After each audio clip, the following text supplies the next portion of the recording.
Este es Informe Semanal, un acercamiento a los eventos en la industria de la agricultura, en los seguros y en la economía, con el periodista Miguel Díaz Román, el doctor José Alameda y el exsecretario de Agricultura, Carlos Flores Ortega. Informe Semanal. Buenos días a los seguidores de Informe Semanal. Esta semana vamos a estar discutiendo la alternativa de la energía nuclear para Puerto Rico.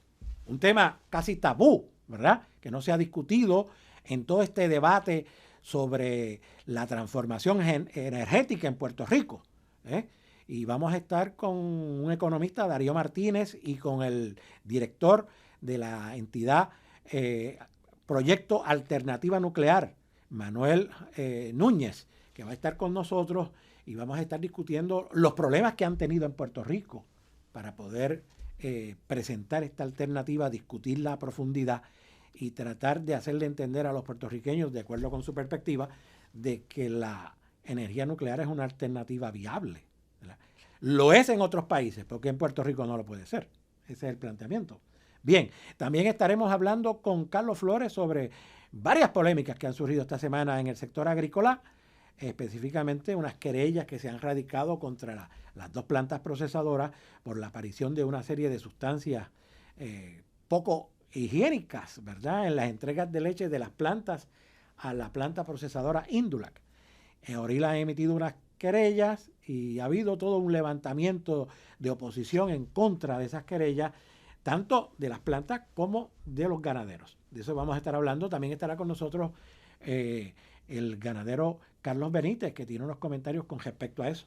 También estaremos hablando sobre un asunto que afloró allá en Salinas, es que la alcaldesa de Salinas radicó una querella en el Departamento de Recursos Naturales porque hubo unos movimientos de terreno ilegales, aparentemente, en una finca donde se planifica establecer allí una planta de placas fotovoltaicas. Ese terreno es donde presuntamente la empresa AES estaría estableciendo un parque solar, ¿verdad? Y esos terrenos pertenecen a una empresa en la que el secretario de Agricultura es accionista y su hijo es el vicepresidente. Hay que señalar que la alcaldesa de Salinas ha tenido ya diferencias con el secretario de Agricultura, diferencias públicas. Bien, ella dice que no favorece ese proyecto. Bueno, de eso vamos a estar hablando en Informe Semanal. Hay que decir que este programa llega a ustedes por el apoyo de Café Don Pello, el Museo del Café y por la procesadora de leche Suiza Dairy. Vamos a un mensaje y regresamos inmediatamente. Cumplen 80 años de sabor y nutrición, alimentando familias en cada generación. Son 80 el son de Suiza, Y así lo vamos a celebrar. son 80 el 8 son de décadas Suiza, llevando nutrición y calidad. son 80 el son de Suiza, Desde el abuelo hasta el jovencito, 80 el Suiza son sigue de alimentando el corazón de Puerto Rico. Bueno, continuamos con Informe Semanal y ahora vamos a una entrevista con Jesús Manuel Núñez, ¿verdad?, que es el director ejecutivo de la entidad conocida como Proyecto Alternativa Nuclear, que como dice muy bien su nombre, pretende, ¿verdad?, promover la energía nuclear en Puerto Rico. Una alternativa que básicamente no ha sido discutida en los foros públicos, ¿verdad? Esto en el contexto de que en otros países del mundo la alternativa nuclear es una alternativa viable, ¿verdad? Y para mencionar uno de esos lugares donde es una alternativa viable, vamos a mencionar Francia, ¿verdad?, donde su presidente, Macron, anunció el año pasado. Finally, the French President Emmanuel Macron has announced today new measures on increasing nuclear output. He wants at least 6 new reactors built in the coming decades, arguing they are essential to decarbonise the economy by 2050.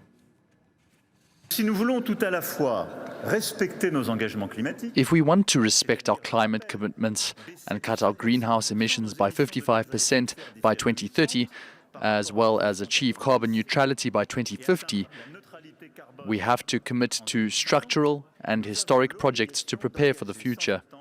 The projects cultivate strong ambition, making France the first country in 30 years to stop depending on fossil fuels and reinforce our industrial independence and our independence in energy.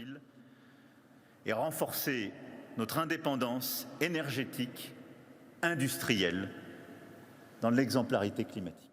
Como lo estamos viendo ahora, anunció el año pasado la construcción de 6 nuevas plantas nucleares. O sea, para tratar de reducir las emisiones contaminantes a la atmósfera y cumplir con las medidas de control climático impuestas por la Unión Europea, los franceses han apostado por la energía nuclear. Mientras en Alemania y en España, pues hay política pública dirigida a eliminar las plantas nucleares que están allí operando. De hecho, en Europa la energía nuclear es sumamente barata. Entiendo que es la más barata con respecto a la energía eléctrica producida por otras alternativas como las ecológicas y la explotación de petróleo y de gas. Bueno, pues vamos a estar hablando también con el economista Darío Martínez, ¿verdad?, que hizo un estudio sobre la alternativa nuclear, esto visto en el contexto de nuestra economía y de nuestro consumo energético en Puerto Rico. De eso vamos a estar hablando con el economista Darío Martínez. Bueno, Jesús Manuel Núñez, buenos días, ¿cómo te encuentras? Buenos días, Miguel. Muchas gracias por la oportunidad que nos ha dado para presentar nuestra organización, que se basa en educar y en estudiar esta posibilidad para Puerto Rico. Nosotros somos voluntarios todos y trabajamos con el fin de que los puertorriqueños tengan la información técnica, pero también crítica de cómo esta tecnología trabajaría en Puerto Rico si los puertorriqueños la aceptaran en un futuro cercano. Sí. Pues vamos a hablar claro. ¿Cuál es el problema que ha habido en Puerto Rico con la energía nuclear? Porque es una alternativa la cual yo no he escuchado en ningún foro. O sea, aquí hay una reticencia increíble para discutir esta alternativa que en otras partes del mundo es aceptada y promovida por gobiernos. ¿Qué pasa en Puerto Rico? En Puerto Rico, pues, obviamente, cuando se habla de energía nuclear siempre está el ámbito político, ¿verdad? El típico, la política puertorriqueña, pues, hay muchos políticos que la apoyan en cuestión, lo llaman a puertas cerradas, pero ellos quieren que el público en general, pues, esté de acuerdo en esta tecnología para ellos poder discutirla en foros así abiertamente. También hay detractores de la tecnología. Lo que yo he visto mayormente los detractores de la tecnología, hay muchos de ellos que pues ya son razones políticas que ellos no están de acuerdo quizás en tecnología nuclear, porque mayormente la que nosotros estamos hablando es la tecnología estadounidense y ellos no creen en Estados Unidos y en sus tecnologías. Pero además también hay un factor de desconocimiento acerca de lo que esta tecnología a nivel comercial puede traer para Puerto Rico y quitarla desde ese ámbito que mucha gente la relaciona con bombas nucleares, que obviamente lo que estamos hablando no es de bombas nucleares ni armamento nuclear, sino del uso de la tecnología nuclear con medios pacíficos, que sería generación de electricidad o también para ayudar a procesos de manufactura. Bueno, también ha habido unos accidentes nucleares, ¿verdad? En Japón, en Chernobyl, y en Estados Unidos también los hubo, en 3 Miles, ¿verdad? La planta de 3 millas, que sí han creado un mal prestigio, ¿no es cierto? Eso es cierto también. El reactor de Chernobyl es un reactor que en Estados Unidos nunca fue aprobado. Y pues sí, hubo obviamente ¿cómo le llaman? Un mal taste, ¿verdad? Desde ese accidente. El de Estados Unidos fue un accidente, todos los accidentes son serios, ¿verdad? Pero no murió ninguna persona. Creo que también cómo se publica la información y los riesgos reales de la radiación, yo creo que son exagerados a veces en las noticias, para obviamente tienes que vender noticias, ¿verdad? Pero sí, yo creo que el desconocimiento en Fukushima también actualmente no hay ninguna persona que ha muerto por la radiación del accidente que ocurrió ahí. Todas las personas murieron por por el terremoto y no por el accidente nuclear. Eso no quiere decir que obviamente se haya afectado el ambiente cercano a la planta, ¿verdad? Pero por eso es que se tienen esos planes de emergencia en las plantas nucleares y también debido al tamaño y al tipo de combustible que se utiliza, esa zona de emergencia puede ser más grande o más pequeña y en estos reactores nucleares avanzados que van a estar disponibles en los próximos 10 años, pues ese riesgo es mucho menor y se han hecho estudios que han sido un estudio que se hizo por NuScale, que es una de las compañías, y el NRC le aprobó una disminución del Emergency Planning Zone a la verja de la planta. O sea que son temas que sí hay que discutirlos de manera profesional y por eso es que nuestra organización está dispuesta a hacer eso en Puerto Rico porque crecimos en Puerto Rico, vivimos en Puerto Rico varios años y creemos que esto es una alternativa real, pero los puertorriqueños tienen que entender todos los aspectos de la misma. Sí, la tecnología nuclear ha cambiado, ¿verdad? Muchas de estas plantas que hemos mencionado aquí eran plantas construidas bajo diseños anteriores, ¿verdad? Diseños antiquísimos, ¿verdad? Ya eso se ha ido modificando y lo que tengo entendido, ¿verdad? Que hemos hablado tú y yo también he leído bastante de esto, es que la nueva tecnología de la nuclear ha permitido que estas plantas sean más pequeñas, más fuertes, menos contaminantes, más seguras. ¿No es así? Sí, no quiero decir que las plantas existentes no sean seguras, yo quiero poner eso allá afuera. Lo interesante es, obviamente, la energía nuclear desde los años 60 ya lleva varios años de operación, ¿verdad? O sea, más de 50 años, o sea que todas había muchas cosas desconocidas acerca de lo que pasaría en un accidente y todo eso ya se ha tenido más conocimiento en eso. Los generadores, los reactores nucleares ahora avanzados, pues ellos van a tener unos sistemas pasivos. ¿Qué significa pasivo? Vamos a suponer que tú tienes tu carro y tú tienes que apagar el carro tú para que se apague, ¿verdad? Pues el sistema pasivo para estas plantas nucleares avanzadas, pues el sistema se va a apagar solo y se va a enfriar solo. O sea, lo que pasó en Fukushima fue que hubo una falla en el sistema alterno de enfriamiento cuando se tumbó la electricidad debido al terremoto y por eso fue que el core como tal, donde está el combustible nuclear, pues se calentó muchísimo y por eso ocurrió el accidente. Eso no pasaría en estas nuevas tecnologías debido a que el enfriamiento ya va a ser pasivo, ya sea por conducción normal, natural, o porque el combustible puede llegar a una temperatura bien alta y no se va a fundir. O sea que sí se han añadido varios parámetros a estas nuevas tecnologías y también esos parámetros están existiendo en la tecnología de la planta nuclear de Vogtle 3 y 4, que es una planta nuclear grande, que está haciendo ya, una de las unidades ya está en operación y la otra está casi en operación. O sea que la tecnología nuclear sí ha avanzado y yo lo veo como nosotros teníamos un celular cuando comenzó que no podía ni ver televisión online, ¿verdad? Y ahora tú puedes hacer hasta llamadas online en tu teléfono. O sea que sí ha avanzado y la seguridad también. Sí. Y son más pequeñas, más compactas, ¿no es cierto? Pues sí, yo lo veo como hay un portfolio más grande ahora de energía nuclear. O sea, tienen los generadores gigantes que son de 1000 megavatios, que eso en Puerto Rico, debido al grid eléctrico que Puerto Rico tiene, no va a funcionar.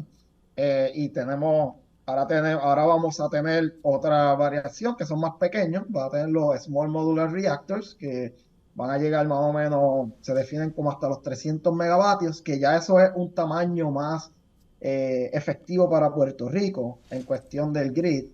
Y tienen los microreactors que también podrían funcionar en Puerto Rico, ya sea para un conglomerado de empresas farmacéuticas que quisieran utilizar ese tipo de energía para tener una resiliencia mayor en su producción, o hasta para tener ese reactor en tiempos de emergencia. Actualmente, uno de los congresistas del estado de Florida ha sometido varios proyectos de ley en el Congreso de los Estados Unidos para utilizar la energía nuclear en un futuro como emergencia para sitios de emergencia si ocurriesen huracanes o terremotos mayores. O sea que sí, la tecnología nuclear en los Estados Unidos se está discutiendo mucho, tiene aprobación bipartita. Y se están tocando mucho el tema porque si queremos de verdad salir de los combustibles fósiles en todos los aspectos de nuestra economía, la energía nuclear tiene que ser parte del tema. Hay un señalamiento que se habla sobre los desperdicios que produce la energía nuclear, ¿verdad? Hay literatura que plantea, vemos unas fotos de unos barriles, ¿verdad? Uno piensa que ahí dentro hay líquido con un contenido alto de radioactividad y que, bueno, pues todas estas plantas que están activas, muchas de ellas en Estados Unidos y en Europa, siguen generando desperdicios. Eso es una contención que se ha planteado con respecto a esta tecnología. ¿Qué comentario tienes con respecto de esto? Pues lo primero que quiero... Obviamente yo crecí en Puerto Rico viendo Los Simpsons, así que Los Simpsons tienen una prerrogativa, como usted dice, o sea, enseñan el combustible nuclear como si fuera un líquido verde que se le pega a las personas.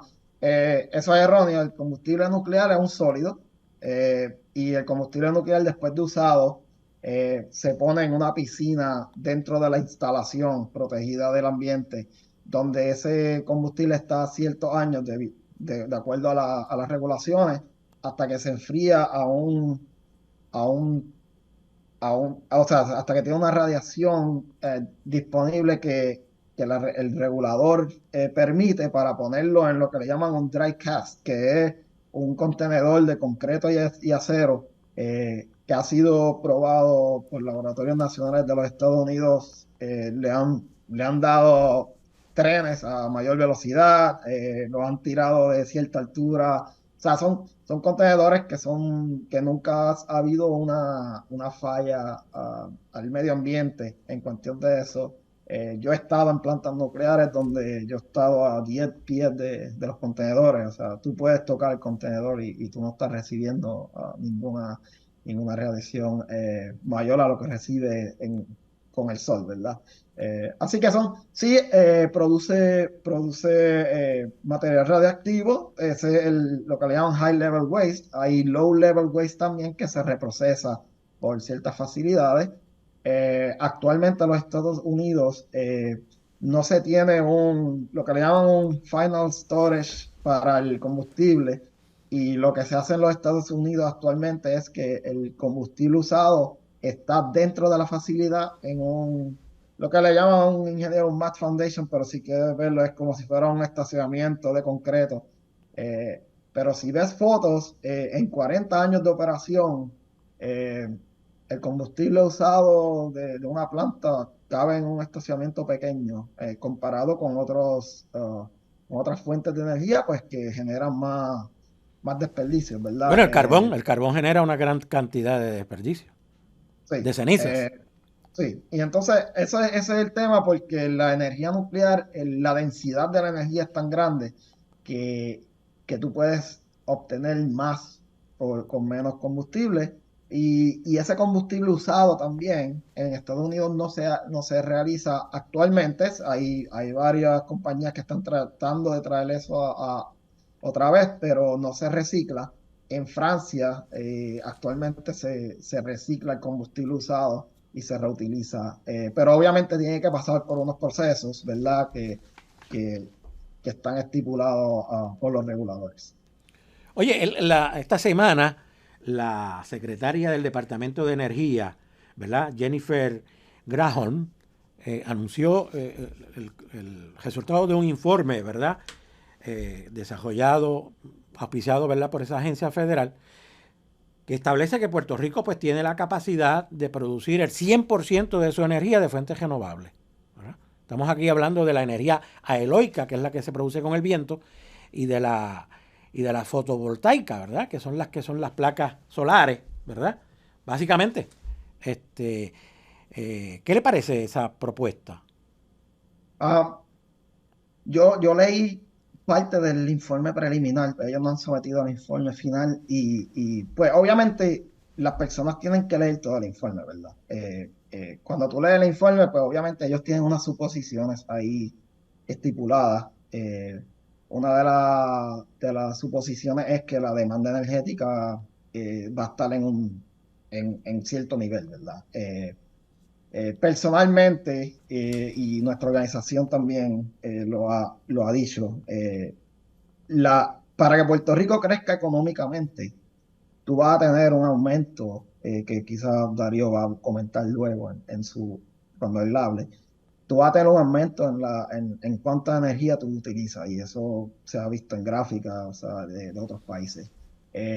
Así que con la energía nuclear, al ser más efectiva y más y el combustible ser más denso, pues tú tienes mejor capacidad para ser más flexible si la demanda energética aumentara en un futuro.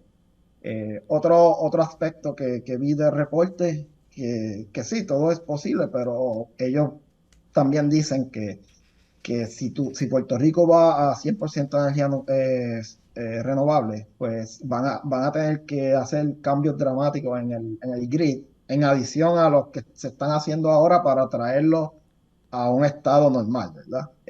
Obviamente la energía solar y que casi todas las renovables pues son intermitentes, que necesita equipos adicionales para poder transmitir esa carga a través del grid eléctrico. Esos creo que fueron los puntos. Ellos también comentaron de que iba a ser bien costoso para los customers, para la persona común, ¿verdad? Implementar esto. Luego pues se disminuiría el costo. ¿No? Obviamente después que ya tú tienes los sistemas, ya obviamente no tienes un combustible que estás pagando. Y como quiera, lo que yo vi preliminarmente es que necesitarían una carga base, que actualmente la que ellos utilizaron como carga base es el biodiesel, para poder complementar cuando las renovables pues no estén funcionando, que es durante la noche, ¿verdad? Mayormente. Y aunque se tienen baterías, pues siempre necesita un backup para poder complementar la intermitencia de renovables. La prensa ha reseñado, ¿verdad?, que, por ejemplo, los ejecutivos de Luma Energy, que es la entidad que tiene bajo contrato el sistema de distribución de energía en Puerto Rico, y el negociado de energía, que es una entidad del gobierno que es la que regula, ¿verdad?, los procesos de energía en Puerto Rico, plantean que las recomendaciones del estudio que presentó ayer la secretaria de Energía de los Estados Unidos no son costo efectivas, son muy caras, ¿verdad? Y no son realizables. Ese es el planteamiento. Pues, como le dije anteriormente, o sea, lo que está planteando Luma y el negociado es que la composición de la estructura de generación de energía no puede ser totalmente de fuentes renovables, es lo que entiendo yo. Podría haber fuentes renovables, fuentes de gas, o sea, ¿sí? ¿Es así? Sí, actualmente, y no solamente este estudio pues, aunque dice que van a haber costos adicionales, por lo menos el preliminar no dijo cuánto se costaría. No sé si ellos tienen otra información que no la han dado públicamente, pero se han hecho otros estudios en los Estados Unidos y a través del mundo. Y siempre el sistema, tenemos que entender que no solamente es el costo de generación, porque sí, el costo de generación quizás la renovable, cuando tú no tomas en consideración la intermitencia, pues a lo mejor te sale más barato construirlo. pero al tú tomar en consideración la intermitencia de las renovables, o sea que va a necesitar otro sistema de backup para poder correr la electricidad y cuánto más necesitaría y todos esos temas, se ha encontrado en los estudios que yo he visto que la alternativa más costo efectiva para decarbonizar un sistema eléctrico es teniendo ingeniería nuclear en complemento con renovable, con energía renovable. Ok. Y también la energía renovable no al 100%, también hay un límite que se llega, que ya creo que he visto estudios que cuando se llega al 40% de energía renovable, ya empieza a tener problemas el grid y quizás no es un added value. Pero en Puerto Rico no, como te digo, no sé si esa sería la realidad. Creo que sería similar, ya que son estudios que se han hecho a través del mundo y los grid eléctricos son similares a través del mundo. Bueno, dos cosas antes de pasar con Darío, el economista, ¿verdad? La primera es, bueno, si en Puerto Rico se estableciera un sistema, la alternativa que produce el Departamento de Energía de los Estados Unidos, que recomienda, ¿verdad?, este estudio, donde el 100% se estableciera de energía renovable, básicamente de lo que está hablando es de la energía aeólica que le produce el viento y la fotovoltaica que a través del sol, ¿verdad? Pero lo que sucede es, por ejemplo, cuando vino el huracán María, que el huracán tumbó toda la red de distribución, las plantas eléctricas se quedaron intactas, no tuvieron problema, el problema fue la red de distribución.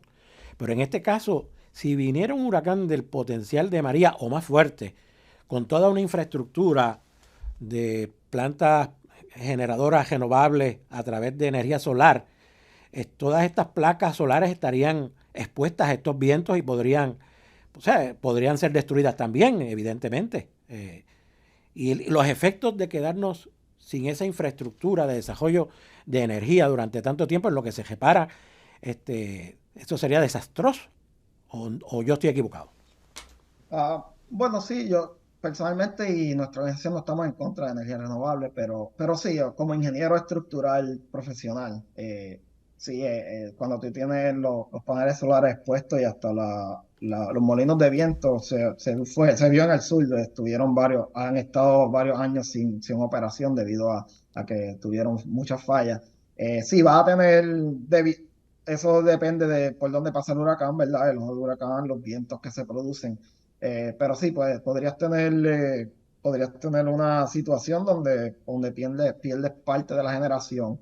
En comparación con plantas de gas natural o plantas nucleares que ya se diseña para ese tipo de viento adicional y quizás son más resilientes a más de lo que tú diseñas, porque obviamente el diseño normal, quizás tú diseñas para un viento de 200 millas por hora, pero puede que en una zona se registre un poco más de ese viento y pues obviamente tiene una placa que está expuesta a varias cosas, especialmente misiles, lo que le llaman o sea, yo le digo misiles, pero proyectiles que pueden generarse con un viento bien alto. Ajá, Pues sí. todos esos aspectos pues son parte del diseño de una planta nuclear o otra planta comercial grande, donde se diseña para poder soportar esas cosas y que la planta pueda recibir esos impactos y sobrevivir y producir energía luego de hacer lo que le llaman el safety analysis después de un evento así mayor.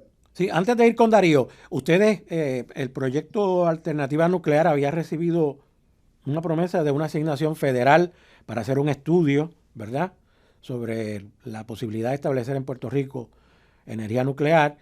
¿Y qué pasó con esos fondos? Pues esos fondos están lo que le llaman un freeze actualmente. Están congelados. Congelados, sí. Nosotros sometimos la propuesta como toda organización y ganamos esa propuesta. No fue que nos los dieron así porque somos una organización nuclear. Y lo que queríamos estudiar, y pues lo tenemos todavía en el espacio, ¿verdad? Queríamos enseñarle a los puertorriqueños, porque los puertorriqueños tienen muchas preguntas de que, en Puerto Rico hay muchos sismos, que si los vientos huraconados, no, esto no va a trabajar aquí porque hay mucha población, de densidad de población.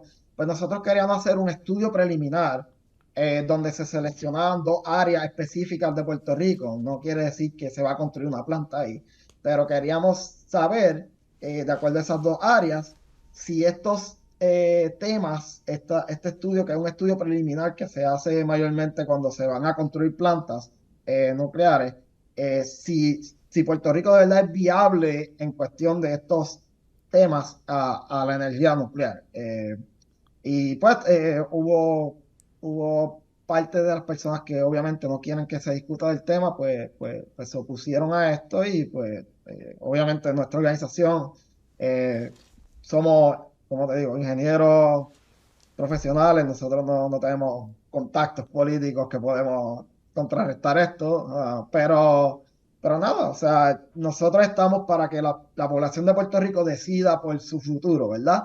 Y creo que este estudio podría ser una parte importante para todo puertorriqueño, para ver si de verdad esto, cómo trabajaría, cuál es el riesgo real, y no el riesgo que alguna persona que está opuesta a la energía nuclear diga sin algún fundamento. Y pues, o sea, Jesús Manuel, Jesús Manuel, tú eres ingeniero, ¿verdad? Tú eres ingeniero. Sí, yo soy ingeniero estructural, estudié en Mayagüez, mi maestría, bachillerato y maestría. Soy ingeniero profesional en Puerto Rico también. He mantenido mi licencia en Puerto Rico, he colaborado con el Colegio de Ingenieros, educando a los ingenieros en este tema, y le agradezco su apoyo en cuestión de la educación a los ingenieros en Puerto Rico acerca del tema.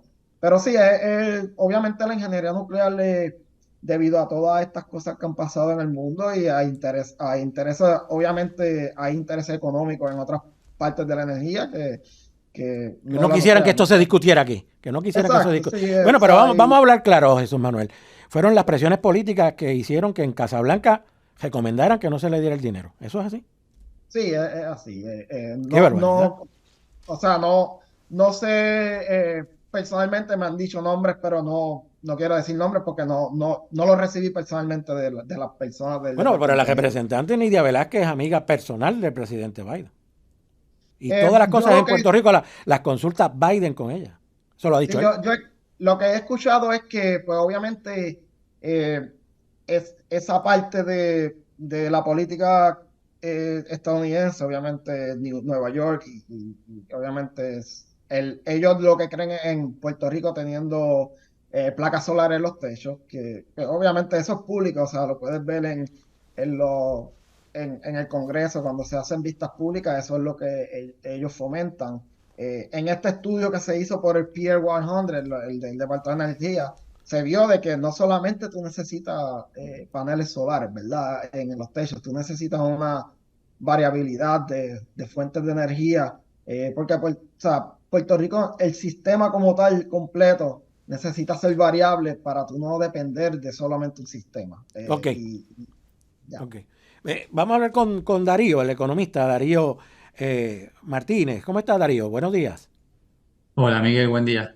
Buen día. Bueno, has elaborado un estudio que hace un análisis de la actividad económica relacionada a la energía en Puerto Rico, con miras, ¿verdad?, en el futuro a establecer un proyecto de energía nuclear en Puerto Rico. Básicamente podemos decir que esa es la iniciativa tuya. Me llamó mucho la atención. ¿Quieres comentar? No, por favor, sí, adelante. Si vas a decir algo más. Sí, me llamó mucho la atención el hecho de que tú dijeras, porque la percepción, o sea, vamos a hablar claro, tanto la Junta de Supervisión Fiscal, ¿verdad?, como el gobierno de Puerto Rico perfilan una reducción en la actividad económica en el futuro y también perfilan una reducción en la actividad de consumo de energía. ¿Ves? Eso. Sí, tal cual. Primero y principal, bueno, agradecer a Jesús la oportunidad de participar en este proyecto. Creo que empezamos hace un año, más o menos, a desarrollarlo. Y bueno, también a ti, Miguel, por darnos este espacio. Tal cual, el estudio económico que yo pretendo mostrar básicamente se enfoca a entender las condiciones iniciales de Puerto Rico, más allá de predecir el futuro o de comparar la energía nuclear con otras fuentes de energía, que es lo que habitualmente se hace. y para mí es importante destacar cuáles son las condiciones económicas del país y qué problemas concretos puede resolver esta tecnología en un contexto de oferta tecnológica diversificada, como decía Jesús. Yo creo que es muy importante destacar eso, que no es una o la otra, sino tener una oferta energética diversificada. Ok, Y en este estudio, básicamente lo que tratamos de decir es esa predicción, digamos, en la reducción tanto de la población como de la actividad económica, yo la tomaría con pinzas, porque la realidad es importante entender cuáles son los incentivos para desarrollar o no una actividad, o el desarrollo de esta tecnología y cualquier otra actividad económica. O sea, la realidad es que yo, digamos, estoy dentro de la escuela de pensamiento económico que no, digamos, está de acuerdo con que uno tiene la capacidad de un escritorio en predecir un comportamiento futuro de millones de individuos, y en función de eso decir, bueno, yo no voy a invertir en esta tecnología o sí voy a invertir en otra. Yo prefiero destacar, con mis limitaciones y con mi punto de vista particular, cuáles serían las condiciones importantes a resaltar hoy para decir, ok, Puerto Rico tiene estas condiciones económicas como un PBI per cápita bastante alto, con un consumo energético más alto incluso que otros países con fuerte apoyo en energía nuclear, y en función de eso ver qué problemas puede resolver. Eh, entonces este estudio económico tiene este sentido, más que hablar de un estudio como generalmente se hace de insumo-producto, una matriz insumo-producto, donde se dice, bueno, si yo implemento esta tecnología, el impacto económico de la generación de empleo sería A o B. ajá, La sí, idea es ir un paso atrás y decir, ok, ¿cómo está parado hoy Puerto Rico en sí mismo en relación a su historia y en relación a otros países para tener una mirada más amplia? Y en ese contexto he desarrollado este estudio que básicamente reúne información disponible de otros recursos e intenta contar esta historia. Eh, y bueno, obviamente cada cual tendrá sus argumentos a la hora de decir que la actividad económica va a disminuir o no, pero yo por lo menos lo que veo es que hay un fuerte sector industrial, obviamente que Jesús lo ha comentado, la industria farmacéutica es un ejemplo. Entonces, con ese entramado industrial, con un consumo de energía per cápita bastante alto, a pesar que en los últimos 10 años en promedio viene decreciendo, eh, eso no implica que uno no deba considerar la energía nuclear por ese motivo. Es un tema de brindar un recurso que, como dice Jesús, tiene una flexibilidad que no tienen otros y que quizás ante un evento natural desfavorable, como fue el huracán María, que por eso se creó esta organización, eh, tengas esta tecnología que pueda atender esos problemas. Las potenciales pérdidas ante una hora no sé, una hora de no contar con electricidad o con energía para procesos de manufactura puede ser muy costosa, ni que hablar para la comunidad en general, a la hora de recibir, no sé, medicamentos o cualquier otro producto vital. Entonces, un poco para cerrar, la esencia del estudio va por ese lado y también en relación a lo que decías al principio, la idea es derribar algunos mitos en relación de que la energía, digamos, el consumo energético va a decrecer o va a decrecer porque se implementan programas de eficiencia energética en los hogares o en las empresas. No está claro si después de eso vos vas a consumir menos o más energía. Por ejemplo, estás en tu casa y tenés devices o aparatos electrónicos más eficientes, pero eso no implica que uno va a consumir menos energía. Uno puede tener incluso más aparatos electrónicos que consumen electricidad, para la redundancia, y por eso aumentar su consumo de bueno, también energía. están los vehículos eléctricos, ¿verdad? Que hay medidas en el gobierno para promover que la gente compre vehículos To- eléctricos, ¿verdad? Los vehículos eléctricos, pues claro está, se van a cargar con energía eléctrica. Tal cual, y hay que ver cuál es el recurso asociado al uso de autos eléctricos, porque que sean eléctricos no significa que va a estar sostenido en una en una u otra fuente de energía. Entonces, pueden ser eléctricos, pero pueden utilizar energía que es basada en combustibles fósiles. También es un tema a, a discutir, pero la electrificación per se como fenómeno general, obviamente todos los vivimos en nuestro día a día y por lo tanto yo no creo que necesariamente si la población decrece, si se implementan programas de eficiencia energética en empresas u hogares, necesariamente la demanda energética va a disminuir. Y si miramos Puerto Rico hacia atrás, de 1980 a casi los 2000 hubo ¿cómo se llama? Un crecimiento del Producto Bruto Per cápita sostenido y un decrecimiento de la energía, el consumo per cápita de energía. Pero de 2000 a 2004 eso se revirtió. No he estudiado en detalle por qué todavía, pero por dar un ejemplo, que después de 20 años de producir más con menos consumo energético, hubo 5 años de un salto enorme del consumo energético per cápita, y después sí, ya en 2007-2008 se ve una desconexión, es decir, el Producto Bruto Per cápita crece y el consumo de energía per cápita decrece levemente, pero digamos, aún así esos factores no implicarían, desde mi punto de vista, decir que, ok, no necesitamos energía nuclear en la matriz energética de Puerto Rico. Entonces, en el estudio tratamos de poner, digamos, a discusión cuáles son los pilares para el crecimiento económico en general, que tienen que ver con la función emprendedora, así cuántos nuevos negocios se han creado en Puerto Rico, cuál es la acumulación de maquinaria, de capital físico, de infraestructura, de edificios, qué pasa con la población, ¿no? Cuál es la participación de la población en el mercado laboral, cuál es la cantidad de gente que se ha ido incorporando a estudios universitarios de más alto nivel. O sea, todas esas cuestiones hacen a Puerto Rico como un país, como un territorio, un país potable para decir que, ok, hay condiciones sólidas para que siga creciendo económicamente, incluso si uno lo mira desde la perspectiva del desarrollo tecnológico, tomando, por ejemplo, las patentes otorgadas por el gobierno de Estados Unidos han crecido notablemente en los últimos años. Lo mismo con la inversión en investigación y desarrollo. Entonces yo no estoy seguro que la actividad económica va a decrecer en Puerto Rico teniendo en cuenta esas bases. Sí. Esa es mi perspectiva. Bueno, también plantea, ¿verdad?, que la acumulación de capital pues, ha registrado una reducción, ¿verdad? La acumulación. En promedio, si uno mira las últimas 3 décadas, sí, como para tomar, digamos, una gran medida, pero en los últimos años ese porcentaje de 10% es individualmente en los últimos 2-3 años, hasta donde había información disponible, está alrededor de 14-15%. Si uno toma la década de 2010 hasta 2020, sí, da 10%, pero en los últimos 10 es un poco más alto, parecido a la década del 2000, si se quiere, un promedio entre la década de 2000 y la década de los 90, alrededor de 13-14%. Pero bueno, aún así, en un peor escenario donde uno ve que la inversión en capital o la acumulación de capital es menor en proporción a todo lo que se produce, es un aliciente para decir, bueno, Puerto Rico, la construcción de estos reactores nucleares avanzados pueden contribuir a la acumulación de capital en Puerto Rico.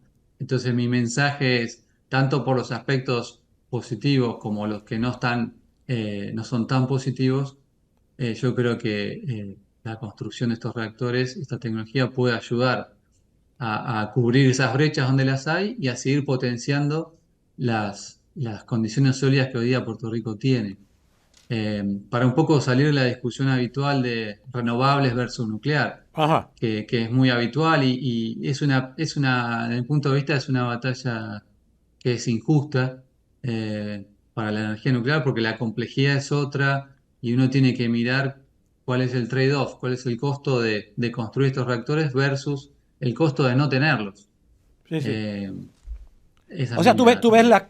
las condiciones materiales, ¿verdad?, de Puerto Rico favorables humanas. para el desarrollo de la energía nuclear. Ese es el principio. Exacto, aquí. desde el punto de vista de infraestructura física como del factor humano y emprendedor es muy importante. Entonces, si de 2015 a 2020 han pasado de más o menos 5.000 nuevos negocios o empresas registradas a casi 12.000 en 5 años, la verdad que uno puede decir, ok, la actividad emprendedora es importante y la actividad emprendedora es la creadora, la que genera riqueza y no hay una riqueza que está dada, digamos. Yo la verdad que no creo que un conjunto de personas de un escritorio puedan decir que hay una torta que ya está definida y que dentro de 10 años esa torta va a ser más chica.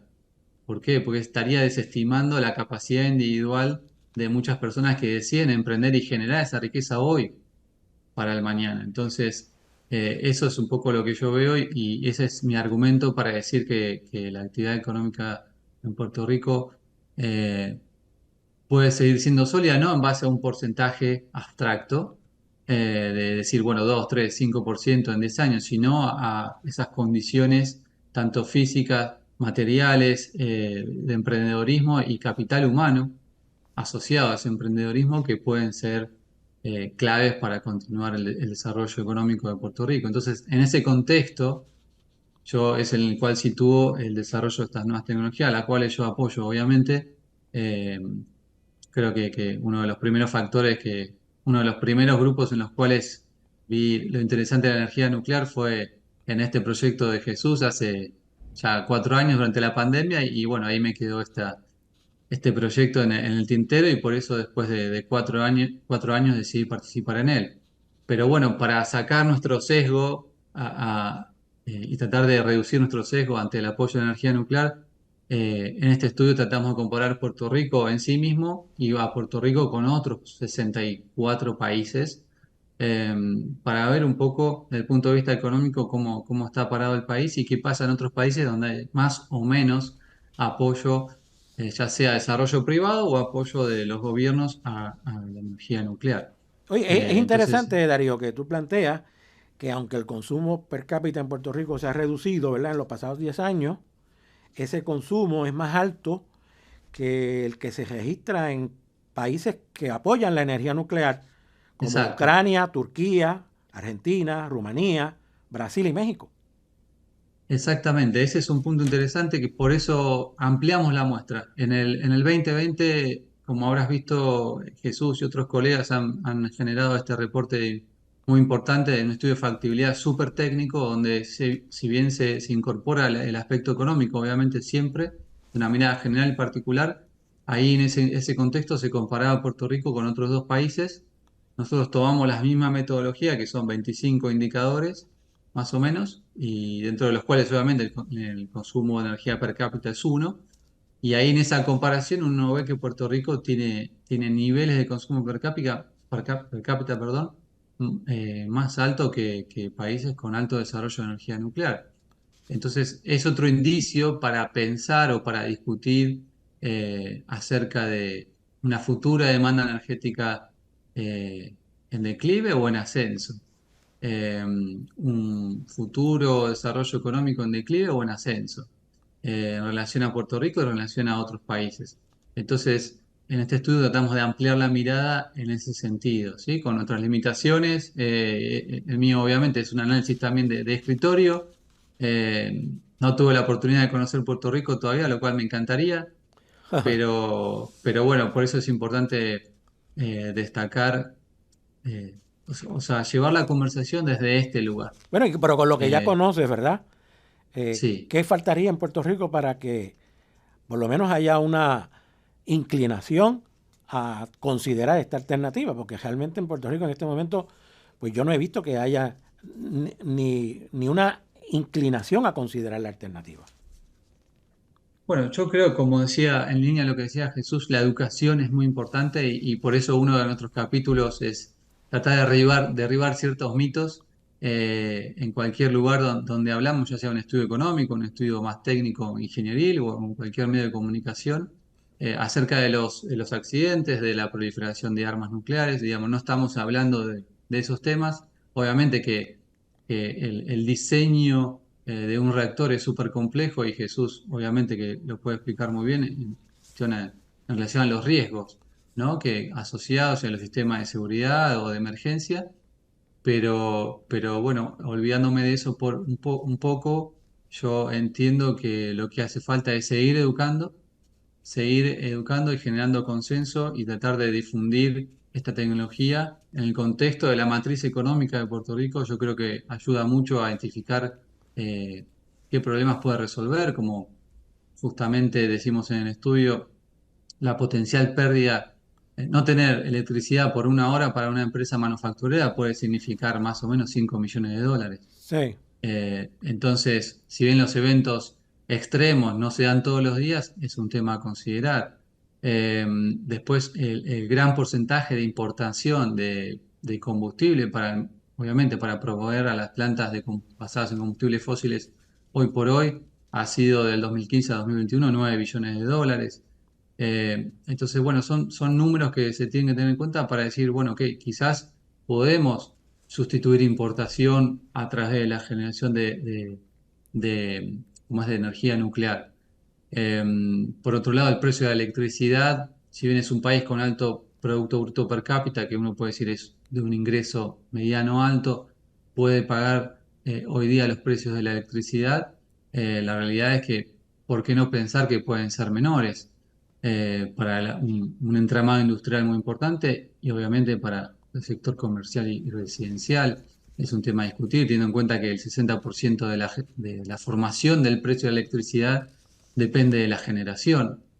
Más o menos, puede ser menos, puede ser más, pero entre un 50 y un 60%. Entonces, yo creo que poner sobre la mesa esos puntos ayudan, digamos, a seguir traccionando nuestro apoyo a esta tecnología y plantear la discusión desde otro lugar. Ok. Como te decía antes, contra renovables y contra otro tipo de tecnología similar.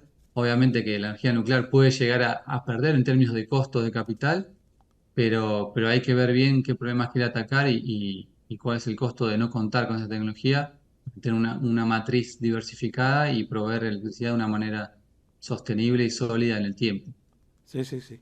Bueno, y con la base industrial que hay en Puerto Rico, ¿verdad? Tantas farmacéuticas, tener plantas de energía nuclear sería favorable para el desarrollo, ¿verdad? Y la expansión de este sector. ¿Lo ves así? Sí, totalmente. Quizás Jesús puede comentar un poco más sobre ese sector, pero sí, la verdad que dentro de ese tramado industrial representa, calculo que más de la mitad de las empresas son instaladas y bueno, eso lo decimos, la realidad es que a la hora de financiar la construcción de estos reactores, ¿por qué no pensar que los principales y últimos beneficiarios pueden llegar a generar esos recursos y a evaluar dentro de su modelo de negocio el aporte, la financiación, porque ellos mismos pueden llegar a ser los beneficiarios? Sí. Bueno, Darío, gracias, ¿verdad?, por la aportación tuya a este programa hoy, ¿verdad? Se nos ha acabado el tiempo para discutir este tema. Le hemos dedicado bastante, ¿verdad? Gracias, Darío Martínez, por tu aportación valiosa. Y a Jesús Manuel también Núñez. Está ahí, ¿verdad, Jesús? Muchas gracias, Miguel. Sí. Sí, muchas gracias, Miguel, por la oportunidad que nos ha dado para discutir este tema y esperamos que el tema pueda ser discutido de una manera profesional y discutiendo datos técnicos pero verdaderos y no mitos que la gente tiene acerca de la energía nuclear. Muy bien. Pues muchas gracias. Estaremos siempre atentos a todas estas nuevas historias, nuevas informaciones y cada vez que tengas algo nuevo que decir, me puedes llamar y le vamos a dar foro inmediatamente. Gracias a los dos. Muchas gracias a ti. Gracias. Bien. Bueno, continuamos con Informe Semanal. Hay que decir que este programa llega a ustedes por el apoyo de Café Don Pello, el Museo del Café y por la procesadora de leche Suiza Dairy. Vamos a un mensaje y regresamos inmediatamente. Cumplen 80 años de sabor y nutrición. Alimentando familias en cada generación. Son 80 el son de Suiza. Y así lo vamos a celebrar. Son 80 el 8 son de décadas Suiza. llevando nutrición y calidad. Son 80 el son de Suiza. Desde el abuelo hasta el jovencito. Son 80 el Suiza son sigue de alimentando el corazón de Puerto Rico. Bueno, continuamos con Informe Semanal. Ahora vamos a hablar con el exsecretario de Agricultura, Carlos Flores Ortega. Buenos días, Carlos. ¿Cómo te encuentras? Buenos días, Miguel. Muy bien. Muy atento a la información que se está dando hoy aquí en Informe Semanal. Muchos temas interesantes, esto de la energía, así que esto hay que seguirlo discutiendo. Sí. Oye, Carlos, en España hay un levantamiento, bueno, en Europa, ¿verdad? Primero fue en Bruselas, pero ahora están en España los agricultores españoles protestando de manera airada. Hay una gran cantidad de problemas que tienen los agricultores de allá que se parecen a los que tienen los agricultores puertorriqueños. hay algunas diferencias con respecto a allá, pero básicamente están protestando porque los precios no cubren los costos de producción de los agricultores, y las ayudas que da el gobierno pues tampoco son suficientes, aunque he escuchado agricultores que reclaman que ellos no necesitan ninguna ayuda, que lo que necesitan es que los precios sean justos, ¿verdad? Y también hay un reclamo en contra del precio de las importaciones que son más baratas y afectan al producto local. La diferencia fundamental, a pesar de que hay esas similitudes, es que allá protestan y aquí no. ¿Qué te parece esto, Carlos?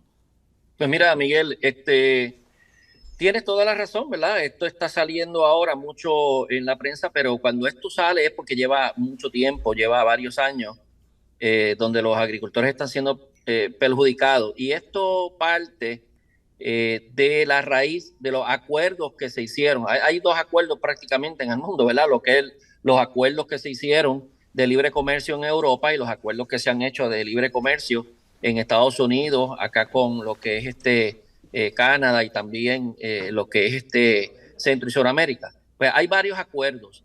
En el caso de Europa, estos acuerdos decían, ¿verdad? Y se habían aprobado con unas cláusulas que protegían a los agricultores para primero ofrecerles a ellos los mercados locales como abasto, ¿verdad? De la producción local, y si había la necesidad, pues las importaciones. Básicamente había como esos controles y todo el mundo estaba de acuerdo, pero eso parece que no está funcionando y lo que se está viendo es que está entrando mucho producto de países que no son parte del acuerdo europeo. Está entrando muchos productos a unos costos por debajo de los costos de producción de los agricultores en Europa. Están teniendo pérdidas. Los acuerdos le están poniendo inclusive una serie de restricciones y controles de calidad a los productos locales que no le ponen ni verifican ni certifican de los productos que están siendo importados, que es otra de las molestias, ¿verdad? Que tienen los agricultores, y al parecer pues nadie ha hecho nada y están perdiendo dinero. En el caso de los acuerdos de mercado, de open market, de mercado en Estados Unidos, pues hay algo muy parecido, ¿verdad? Pero en el caso del sistema americano, la protección de la producción interna local, que cubriría también a Puerto Rico, está protegida por lo que son las órdenes de mercado, los marketing orders.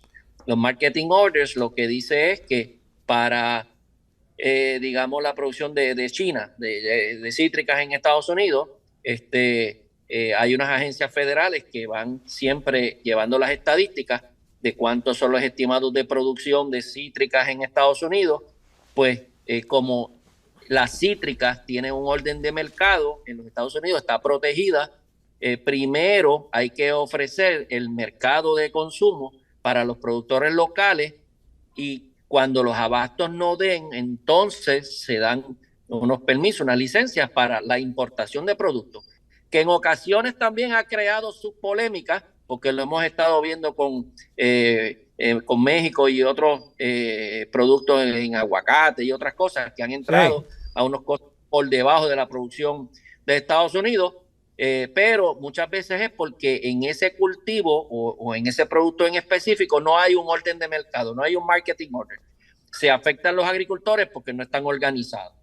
En Puerto Rico, pues se hizo hace muchos años también algo similar. Se trató de hacer un ordenamiento bajo la ley 238, ordenar, ¿verdad? Agrupar a los agricultores por empresas, por productos, para precisamente que tuvieran la protección de los órdenes de mercado federal. Y se iniciaron estos procesos, pero realmente no se le dio seguimiento y no están funcionando como debe ser, ¿verdad? Así que esto son políticas públicas que a veces se planifican bien intencionadas, pero en la ejecución pues fallan, y a la larga de la corta el que se perjudica pues es el agricultor, que es el que pierde el dinero, el que se le hace difícil mantener la empleomanía y entonces caemos en las garras de lo que son las importaciones. A veces las importaciones, hay un truco aquí bien parecido en todos los países. Al principio los productos importados empiezan a llegar a unos precios bien por debajo, hasta de los costos de producción tipo dumping, pero una vez se establecen y van desplazando la producción local o desaparece la producción local, empiezan a subir los precios, entonces la gente tiene que pagarlo a lo que el importador le dé la gana de enviarlo hacia acá. O sea que no hay una garantía de que ese producto siempre va a estar por debajo de ese precio. Una vez ellos se establecen, entonces suben el precio y ya, como no hay producción de competencia local, pues los, ¿verdad?, consumidores pues salen perjudicados también.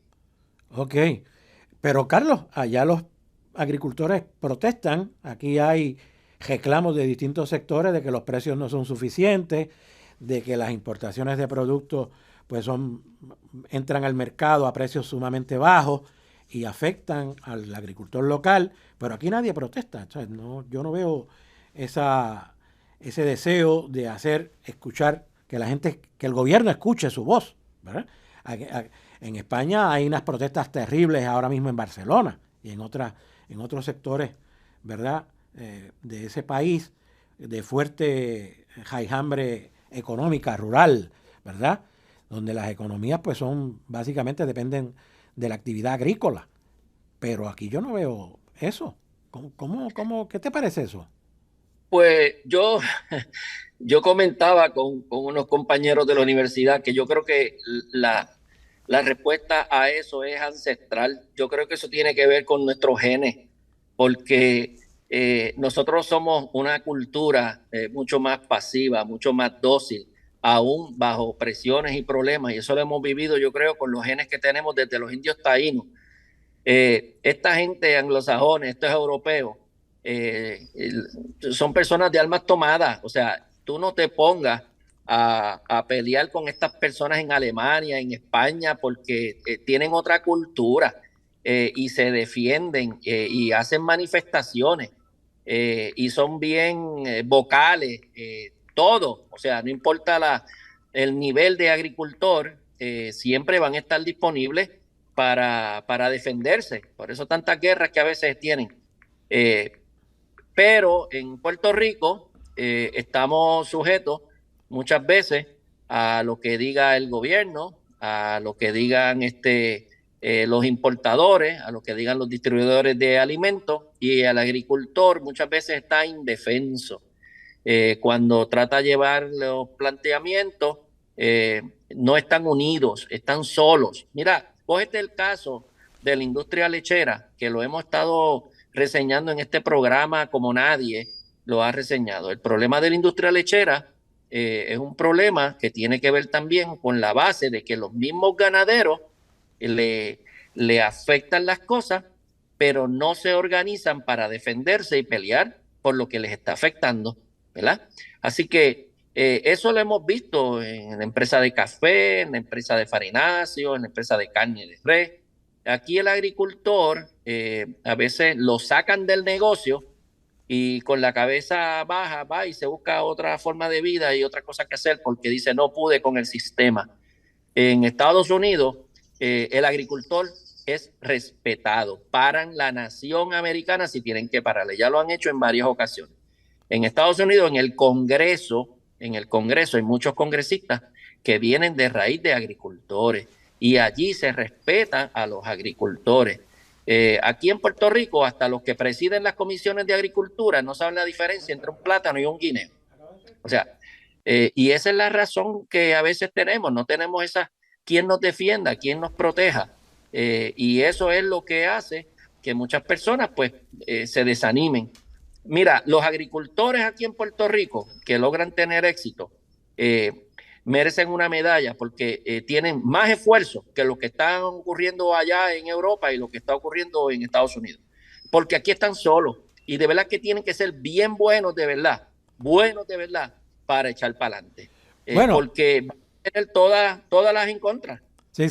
Bueno, Carlos, vamos a hablar ahora con uno de esos agricultores buenos, que es Carlos Benítez, ¿verdad? El ganadero Carlos Benítez, en el contexto de la polémica que ha generado unas querellas que ha radicado la Oficina para la Reglamentación de la Industria Lechera contra varios ganaderos y contra las 2 plantas procesadoras, pero vamos a discutir eso después de la pausa.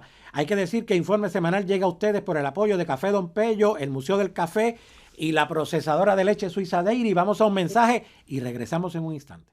Cumplen 80 años de sabor y nutrición. Alimentando familias en cada generación. Son 80 el son de Suiza. Y así lo vamos a celebrar. Son 80 el 8 son de décadas Suiza. llevando nutrición y calidad. Son 80 el son de Suiza. Desde el abuelo hasta el jovencito. 80 el Suiza son sigue de alimentando el corazón de Puerto Rico. Bueno, continuando con Informe Semanal, vamos ahora a hablar con el ganadero Carlos Benítez, que lo tenemos en línea. Buenos días, Carlos Benítez. Buenos días, Miguel. Buenos días, Carlos. Buenos días. Bueno, Carlos Benítez, ha aflorado esta semana una controversia en la que la Oficina para la Reglamentación de la Industria Lechera le radicó querellas a ganaderos y a las plantas Suiza Dairy y Tres Monjitas por la aparición en las entregas de leche a la planta Indulac de unas sustancias que ellos describieron como pelos, larvas, cáscaras de huevo, ¿verdad?, en las entregas de leche. Y le han presentado una querella, ¿verdad?, a estas plantas y a estos ganaderos, y le advierten en la querella de que pueden perder su licencia de producción y, en el caso de las plantas, su licencia de elaboración, ¿verdad? Pero la controversia pues ha comenzado porque pues no hay prueba en alguna de que presentaran evidencia en la querella de que eran responsables los ganaderos o las plantas de la aparición de estas sustancias. ¿Qué te parece todo esto? Miguel, eso, pues, desgraciadamente te lo tengo que decir como lo siento. Eso es una burrada más del secretario de Agricultura y del abogado de Oril, que parece que como ya las enmiendas al reglamento pasaron, pues ahora no tiene para comer y está buscando de dónde jalar. Porque eso, ¿en qué cabeza cabe que 15 camiones, porque de Suiza entiendo que tenían 10 rutas ese día, y de Tres Monjitas creo que son 5 o 6 más? Estás hablando casi prácticamente entre 40 y 60 ganaderos, y que hayan procesado esa leche después de haber encontrado todo. Eso es una irresponsabilidad del secretario. Es más, deberían de decomisar toda esa leche que procesaron, que yo entiendo que eso es lo que procede. Ok.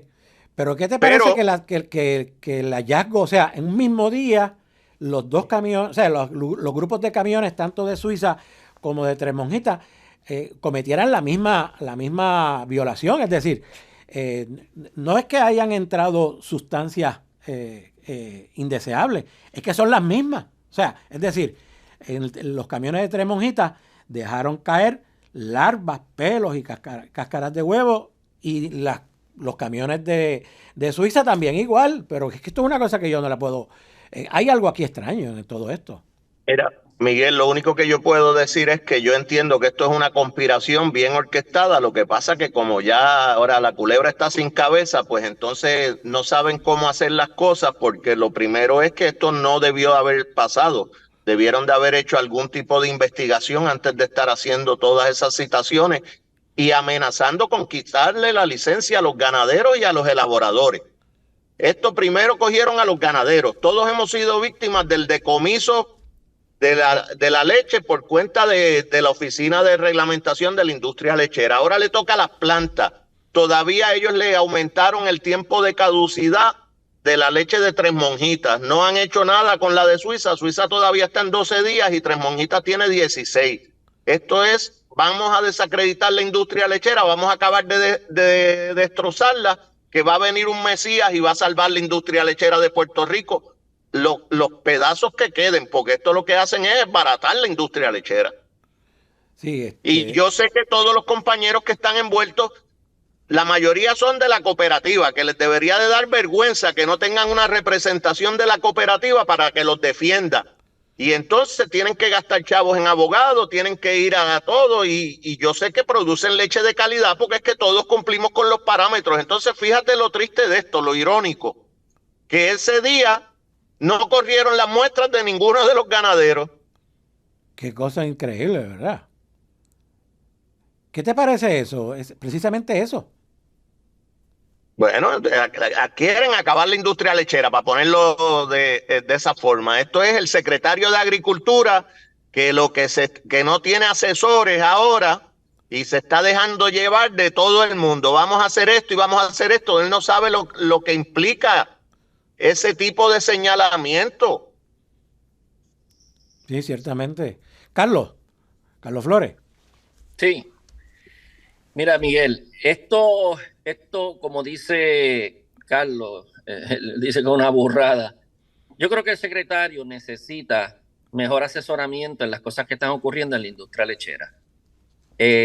Las cosas aquí son serias, cuestan mucho dinero y está afectando toda una industria. Cuando se supone que él sea el defensor, el abogado de los ganaderos, no el fiscal, que a prima facie rapidito va y los acusa y le dice: te voy a quitar la licencia porque creo que hiciste esto. Eso no entra dentro de lo que es, ¿verdad?, el razonamiento lógico de nadie. Uno esperaría que si hay algo que encuentra un inspector, inmediatamente se haga una investigación antes de salir a culpar y antes de salir a decir quiénes eran los que tenían leche en ese tanque, fulano y sutano, pues quítale la licencia, o vamos a culpar rápido al que no tiene que ver nada ni con ese filtro donde se encontró esa leche, que ese filtro es de allá de las mangueras de Índula. O sea, ¿cómo le vamos a estar echando la culpa al ganadero de algo? La única manera que para mí, yo encuentro que sea razonable, el que 15 camiones tenían el mismo contaminante, es que haya sido el mismo filtro de todos los camiones, y se supone, y de hecho me consta porque yo una vez lo hice cuando secretario, yo me fui a través de todo el proceso a ver cómo era, desde que se recoge la leche en una finca hasta que se depositaba en los tanques que iban para las pasteurizaciones y esterilizaciones y todo eso. Esos son un montón de controles, ahí se llevan bitácoras del chofer a la hora que salió, quién fue, qué llegó, qué inspección hizo, y van marcando cada uno de los pasos que tienen que cumplir con los estándares de agencias federales de alimentos y estatales, donde se va cambiando todos esos filtros, un filtro por camión, cómo se lavan, la temperatura del agua, cómo se desinfectan, porque sabemos que la leche de por sí ya es un alimento de los más rápidos que se contaminan, pues precisamente es uno de los procesos más estrictos que hay en todo alimento para consumo del ser humano hoy día. Y los ganaderos cumplen con eso. Según lo que tú entrevistaste también al administrador de Índula, él te dijo que esto no había ocurrido antes. Y qué casualidad que en un día ocurren tantas violaciones y fueron tantos ganaderos y 2 plantas. Esto yo creo que el secretario, antes de haber firmado esas órdenes, debió haber dado un alto y pensar, primero, esto afecta a la industria. Segundo, investiguen bien antes de culpar y antes de decir que estos son problemas de los ganaderos. O sea, la moral nada más, que ya la tienen de por sí por el piso, y ahora recibir una carta así de cariñosa del secretario, imagínate tú el mensaje que le envía al banco, del financiamiento, lo que es la imagen del mismo ganadero ante el negocio y ante el público que sirve. O sea, mira todos los problemas que crea una indiscreción tan grande del secretario. El secretario parece que no sabe lo que está haciendo y los efectos que esto tiene. Así que esa es mi humilde opinión. Sí. Oye, yo como periodista, ¿verdad?, que tuve la oportunidad de investigar esto y hablar con todas las partes, me llama la atención, bueno, con todas las partes que quisieron hablar conmigo, porque la ORIR no ha prestado atención a hablar conmigo, ¿verdad? Pero me llama la atención que de su raíz, la querella que presenta el licenciado Gil Tolinche excluye como una de las partes a ser investigada a Indulac. Y me parece que eso sí que es un error grave. O sea, si fueron la gente del Indulac la que encontró las sustancias estas, ¿verdad?, contaminantes en el filtro, ellos deben de ser investigados también y deben de ser parte de la pesquisa, toda la bitácora del manejo de esos filtros, ¿verdad? Pero en la querella de Tolinche, la gente de Indulac está excluida, porque aquí los únicos culpables, de acuerdo con la querella que ha presentado el licenciado Gil Tolinche, o son las plantas o son los ganaderos. Pues, pero ¿para quién trabaja el licenciado Tolinche, Gil? Pues él trabaja para Oril, él trabaja para el secretario de Agricultura. Entonces es el secretario de Agricultura el que está yendo directamente en contra de los ganaderos y está sacando de por medio a Indulac, que es donde se encuentra, como tú dices, esos supuestos hallazgos, ¿verdad? Que eso hay que verlo. Y yo no sabía, como dice Carlos Benítez, que ahora tampoco les habían hecho pruebas de calidad. ¿Pero por qué? ¿Qué es lo que está pasando aquí? Y cayeron ganaderos de todos los niveles y de todas las posiciones y jerarquías dentro de la misma industria. O sea, que están como agua para chocolate. Sí, sí. Carlos Benítez, ¿algún comentario final? Sí, Carlos, te quiero hacer una pregunta. Esas camisas que tú te pones de vez en cuando, Columbia, ¿vienen de color anaranjado? Porque necesito unas pocas para el Día de los Enamorados, para hacer unos regalos que se vayan acostumbrando al color. Las podemos mandar a hacer y comprarlas por caja, no hay problema. Está bien. No se puede perder el buen humor en estas circunstancias, Carlos. Y yo sé que a veces ese buen humor y esa sonrisa, aunque sea de un minuto, te opaca tan pronto de nuevo la mente se conecta con la situación del negocio. El pensar qué voy a hacer con mis inversiones, con mi familia, la protección de mis hijos en lo que yo hago, cómo es que el gobierno no me ayuda a yo echar para adelante. Esas cosas que a veces quitan esa sonrisa de la cara, pero de todos modos, pues como dice Carlos, ¿verdad? No se puede perder el buen humor. No es un negociador, así traernos una cesta. No, y yo quiero asegurarles a todo el pueblo de Puerto Rico que nosotros los ganaderos somos responsables y producimos una leche de calidad superior a los estándares federales del PMO, porque a eso nos han llevado. Pero fíjate que siguen apretando la soga y no se están dando cuenta de lo que esta gente está maquinando, porque la industria lechera, como lo dije anteriormente y lo vuelvo y lo repito, va en decadencia, va igual que la industria de la caña en Puerto Rico. Tú ves en Europa que los agricultores se han montado en tribunas, han hecho 20,000 cosas. En Puerto Rico ya es hora de que los ganaderos se den cuenta que eso le podía pasar a todos, porque habían unos que se creían que eran intocables y eso no es así. Aquí estos lo que tienen es, ya tienen una idea desarrollada en la mente y la quieren llevar, y como saben que las elecciones están próximas, yo creo que hay muchos de ellos que se van a tener que ir del puesto que tienen, y después que no estén en los puestos claves, no van a poder acabar con el chanchullo que tienen. Okay. Sobre eso que dice Carlos, yo no he escuchado, ni esta boca es mía, del presidente de la Asociación de Agricultores, ni de el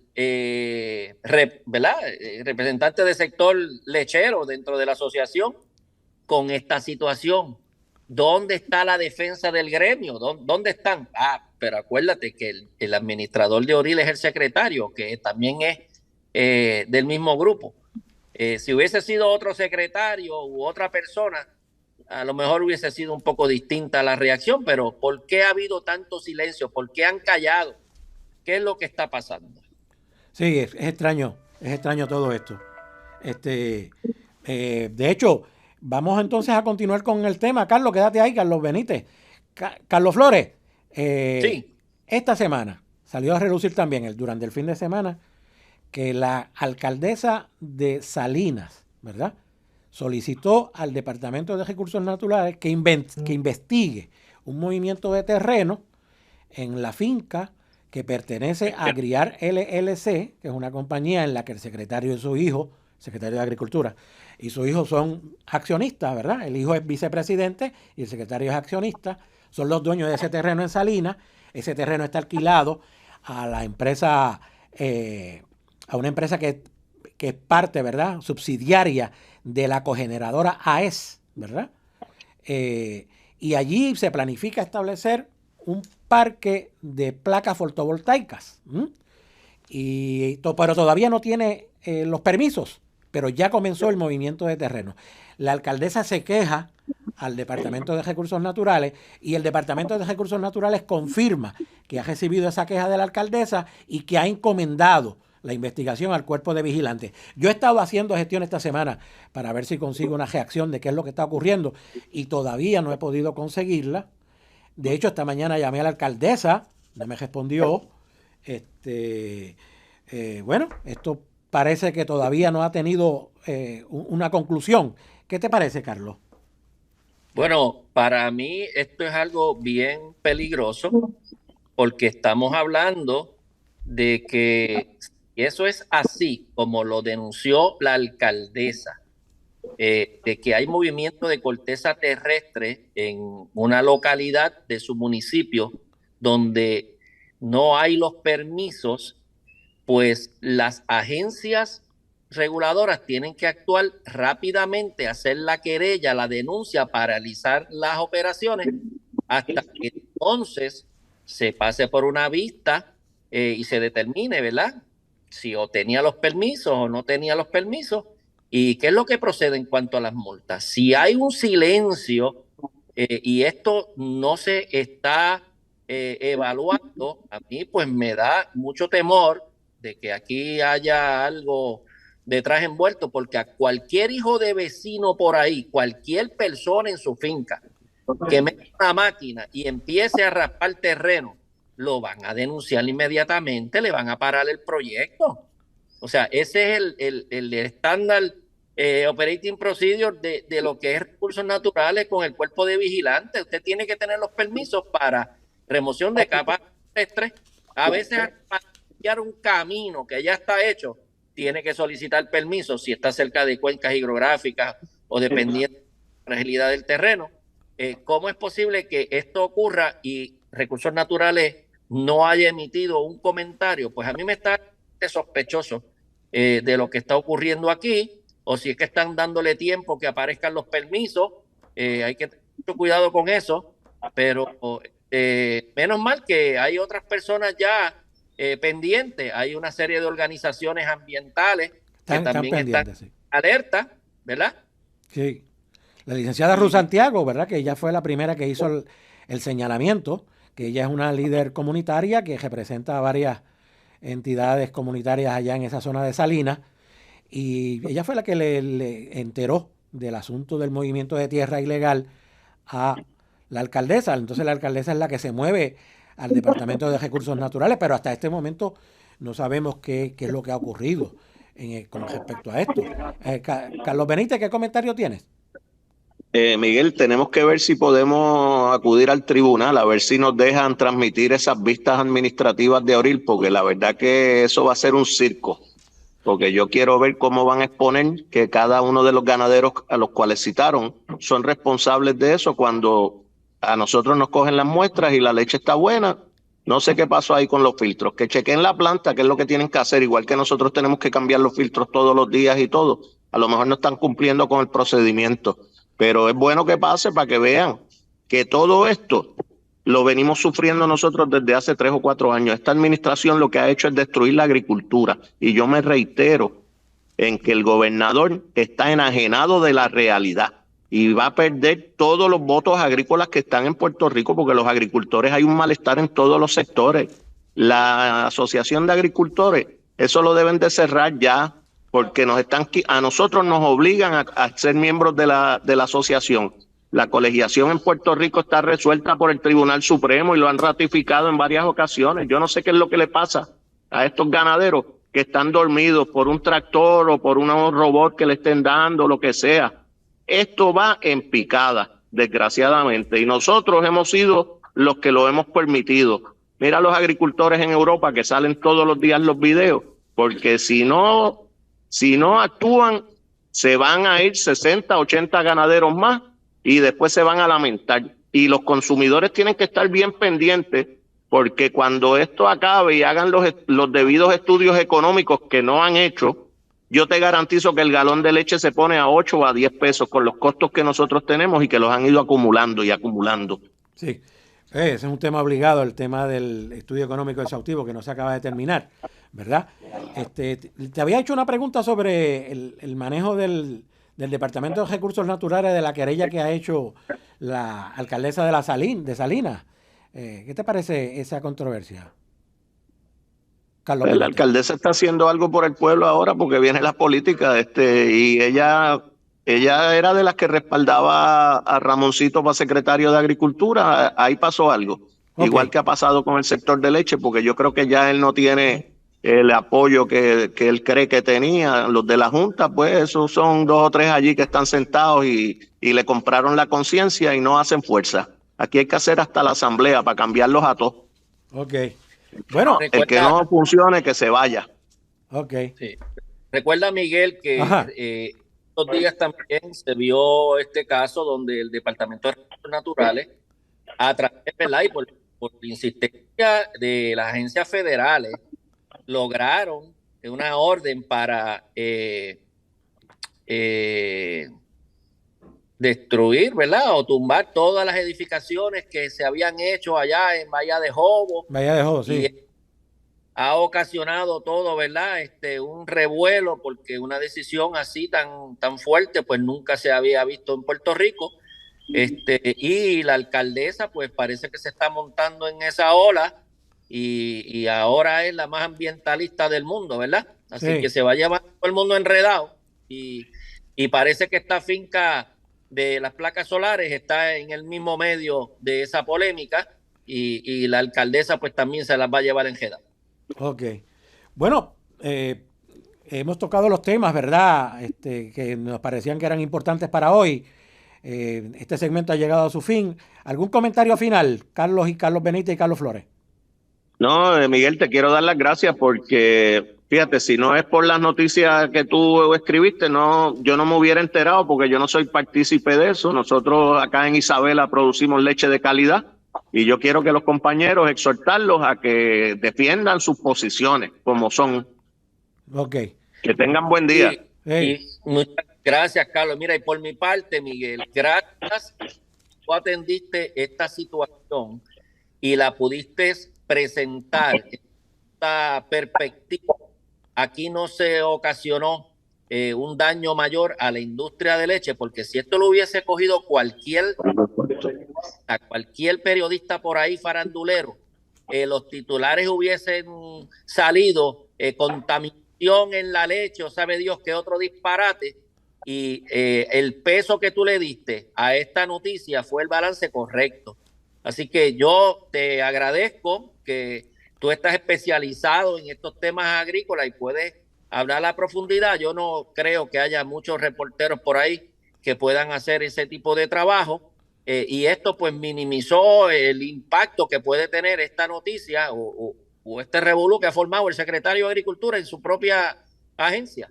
Vamos a decirlo así. Ciertamente. Una noticia que se difundiera diciendo que la leche estaba infectada con larvas y con increíble. O sea, esto cualquiera por ahí malintencionadamente podía haber hecho unos daños grandísimos, porque luego, después que uno tire el agua del vaso al suelo y trata de recogerla, ni recogen la misma cantidad ni igual de limpia. Así que ese es el problema con estas noticias. Sí, ciertamente. Gracias, Carlos, por tu comentario, ¿verdad?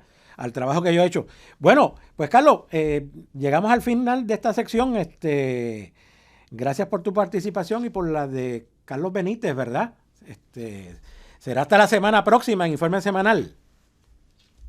Bueno, hay que decir que Informe Semanal llega a ustedes por el apoyo de Café Don Pello, el Museo del Café, la procesadora de leche Suiza Dairy. Vamos a un mensaje y regresamos en la etapa final. Cumplen 80 años de sabor y nutrición. Alimentando familias en cada generación. Son 80 el son de Suiza. Y así lo vamos a celebrar. Son 80 el 8 son décadas de Suiza. llevando nutrición y calidad. Son 80 el son de Suiza. Desde el abuelo hasta el jovencito. Suiza sigue alimentando el corazón de Puerto Rico. Bueno, hemos llegado al final de Informe Semanal. Esta semana no va a estar con nosotros el economista José Alameda. Esperemos que esté la semana próxima. Hay que decir que le damos las gracias a la participación de Jesús Manuel Núñez, ¿verdad?, por el proyecto Alternativa Nuclear, y al economista Darío Martínez, el argentino Darío Martínez, quien hizo una exposición muy interesante sobre su análisis, ¿verdad?, de la economía puertorriqueña y la posibilidad de que pueda esta economía, ¿verdad?, y especialmente el sector energético, incorporar la energía nuclear como una alternativa. También le damos las gracias a Carlos Flores Ortega, que estuvo con nosotros discutiendo varios temas agrícolas, y al ganadero Carlos Benítez, que hizo una exposición también muy interesante. De manera que esperamos regresar la semana próxima en otro programa de Informe Semanal. Muchas gracias a todos. Este es Informe Semanal, un acercamiento a los eventos en la industria de la agricultura, en los seguros y en la economía, con el periodista Miguel Díaz Román, el doctor José Alameda y el exsecretario de Agricultura, Carlos Flores Ortega. Informe Semanal.